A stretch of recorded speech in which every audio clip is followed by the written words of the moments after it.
नमस्कार साथियों, स्वागत है आपका आपके अपने YouTube चैनल DS ऑफिशियल शिक्षा में। तो साथियों, अब हमने जो है पॉलिटी की क्लास में उपराष्ट्रपति के पद और उनके पदों की गरिमा क्या क्या है, उनके अधिकार क्षेत्र क्या क्या है, ये सब हमने देख लिया है।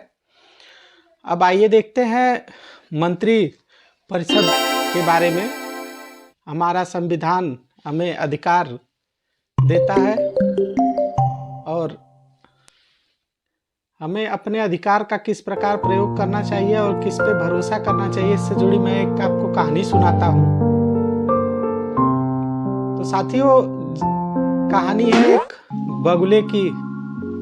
एक आलसी बगुला था जो बहुत ही आलसी था। एक तालाब के किनारे दिन भर किनारे बैठा रहता था और सोचता था कि बैठे बैठे उसको खाना मिल जाएगा, उसका पेट भर जाएगा, और उसे इसी के कारण दिन भर भूखे रहना पड़ता था। अपनी आदत से परेशान होके बगुला बैठा दिन भर यही सब सोचता रहता था कि आराम से खाना मिल जाएगा, बैठ के खा लूंगा, ईश्वर की कृपा होगी। सोचते सोचते एक दिन बगुले ने मन में एक तरकीब आई, चलिए सभी जानवरों को बेवकूफ बनाते हैं। तो बगुले ने बगुला खड़ा होकर तालाब में और आंसू बहाने लगा, जिसको देखकर एक केकड़ा उधर से आया और केकड़े ने बोला कि बगुला भाई क्या बात है, आप ऐसे आंसू क्यों बहा रहे हैं? तो बगुले ने बोला कि भाई, मैं इधर से गुजर रहा था तो एक बहुत बड़े साधु मुझे मिले थे और बोले कि 10 साल तक बहुत बड़ा सूखा पड़ने वाला है, जिसमें सारे जल सूख जाएंगे और धीरे धीरे सारे प्राणी जो है वो बिना जल के मर जाएंगे।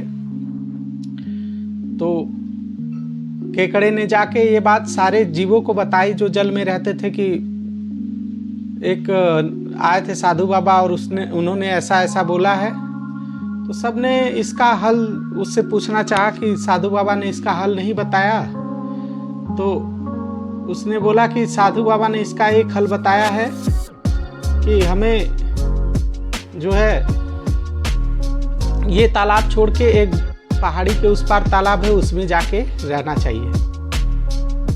अब ये सुन के सारे जीव बोले कि हम लोग जाएंगे कैसे? तो बगुला बोला कि आप लोग चिंता मत करो, मैं प्रतिदिन 1-2 लोगों को ले जाके और पहाड़ी पार करा के उस तालाब में सबको छोड़ता रहूँगा। सब लोग बगुले की बात पर आ गए। बगुला डेली ले जाता और 1-2 लोगों को छोड़ देता वहाँ पे, और छोड़ने के लिए ले जाता, बैठा के पहाड़ी पर ले जाके उसको खा जाता। पहाड़ी पर ले जाके जब भी जिस जानवर को ले जाता, हर दिन 1-2 लोगों को ले जाता, उसको खा के भरपेट अपना जीवन बिता रहा था। फिर एक दिन केकड़े ने पूछा, बगुला भाई सब लोग तो जा रहे हैं, मेरा नंबर कब आएगा? तो बगुला ने कहा, चलो आज तुम्हारा ही नंबर लगा देते हैं। बगुला लेकर गया केकड़े को लेकर पहुंचा फिर उसी पहाड़ी पे। तो केकड़े ने देखा वहाँ हड्डियों का ढेर लगा हुआ था। केकड़े ने बोला, बगुला भाई ये हड्डियाँ किसकी हैं? और तो बगुला ने बोला कि ये हड्डियाँ उन्हीं लोगों की है जो मेरे साथ आए थे, कोई सूखा उखा नहीं पड़ने वाला है, मैं तुम्हें भी खा जाऊंगा। इससे केकड़े को बहुत तेज गुस्सा आई और उसने बगुले का अपने पंजे से गर्दन पकड़ लिया और दम घुट के बगुले की वहीं पे मृत्यु हो गई। और धीरे धीरे फिर केकड़ा पहुंचा नदी के किनारे और जाके सबको बताया कि ऐसी ऐसी बात है। तो सबने केकड़े का धन्यवाद किया। तो साथियों, हमें इस कहानी से ये सीख मिलती है कि हमें आंख बंद करके किसी पे भरोसा नहीं करनी चाहिए, किसी की बातों पर अपना संयम लगा के अपने मनोबल अनुसार अपना कार्य करना चाहिए और इसी में हमारी भलाई है। तो दोस्तों, चलिए आइए, इस कहानी से मुझे लगता है कि आपको सीख ज़रूर मिली होगी। आइए आज के क्लास की शुरुआत करते हैं। और अनुच्छेद 74 के अनुसार राष्ट्रपति को सहायता और सलाह देने के लिए, तो हमारे संविधान के अनुच्छेद 74 में प्रावधान किया गया है कि हमारे राष्ट्रपति महामहिम को सलाह देने के लिए एक मंत्रिपरिषद होगी जिसका प्रमुख प्रधानमंत्री होगा। प्रधानमंत्री उसका हेड होगा, जैसे नरेंद्र मोदी सर हैं इस समय। और वास्तविक रूप से कार्यपालिका की समस्त शक्तियां मंत्रिपरिषद में निहित होंगी। तो जो कार्यपालिका की समस्त शक्तियां हैं, मेन पावर्स हैं, वो आपको पता ही है, प्रधानमंत्री सारे कार्य करते हैं। अनुच्छेद 75(1) के अनुसार प्रधानमंत्री की नियुक्ति राष्ट्रपति करेगा। प्रधानमंत्री की नियुक्ति राष्ट्रपति करते हैं और अन्य मंत्रियों की नियुक्ति राष्ट्रपति प्रधानमंत्री की सलाह पर करता है। राष्ट्रपति पूछते हैं प्रधानमंत्री से कि आप किस मंत्री पद पर बिठाना चाहते हैं, वो बताते हैं और फिर उनकी जो है नियुक्ति करते हैं राष्ट्रपति जी। प्रधानमंत्री विधायक का तथा कार्यपालिका दोनों का वास्तविक प्रधान होता है। लोकसभा में जिस दल का स्पष्ट बहुमत क्लियर मेजॉरिटी होगा उसी के नेता को राष्ट्रपति प्रधान नियुक्त करेगा। प्रधानमंत्री नियुक्त करने के लिए मेजॉरिटी की ज़रूरत है, आप लोग जानते ही हैं। यदि लोकसभा में किसी दल को स्पष्ट बहुमत प्राप्त न हुआ हो तब राष्ट्रपति अपने विवेकानुसार उसी व्यक्ति को प्रधानमंत्री बनाने के लिए आमंत्रित करेगा जिसको लोकसभा में बहुमत प्राप्त करने का विश्वास हो। तो जिसको विश्वास प्रस्ताव द्वारा बहुमत प्राप्त हो उसे प्रधानमंत्री जी द्वारा, राष्ट्रपति द्वारा प्रधानमंत्री नियुक्त किया जाएगा और राष्ट्रपति प्रधानमंत्री के परामर्श पर मंत्रियों की नियुक्ति करता है। अपने शपथ की लेने के पश्चात राष्ट्रपति प्रधानमंत्री के परामर्श पर मंत्रियों की नियुक्ति करता है।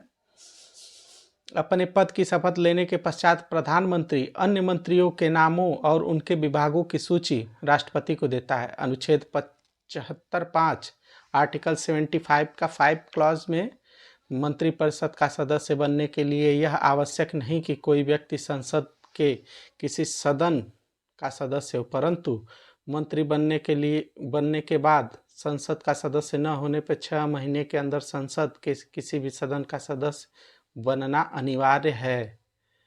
और अनुच्छेद 75 में उपखंड क जोड़कर यह प्रावधान किया गया कि मंत्रिपरिषद में प्रधानमंत्री सहित कुल सदस्यों की संख्या, लोकसभा के कुल सदस्यों की संख्या जो है 75% से अधिक नहीं होगी।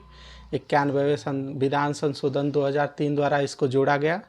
और कैबिनेट मंत्रियों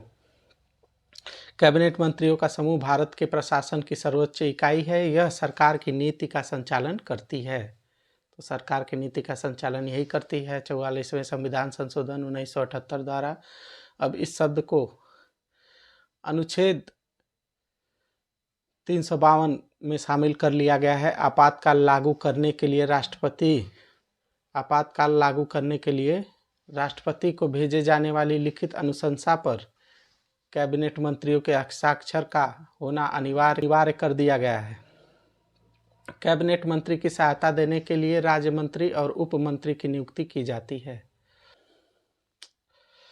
मंत्रिपरिषद प्रधानमंत्री, कैबिनेट मंत्री और राज्य मंत्री, उप मंत्री, इन सब का सामूहिक नाम है, जबकि मंत्रिमंडल केवल कैबिनेट मंत्रियों का एक समूह है। आकार में मंत्रिपरिषद बड़ी होती है एवं मंत्रिमंडल छोटा होता है, परंतु महत्व की दृष्टि से मंत्रिमंडल अधिक शक्तिशाली होता है क्योंकि वह शासन की नीति का संचालन करता है।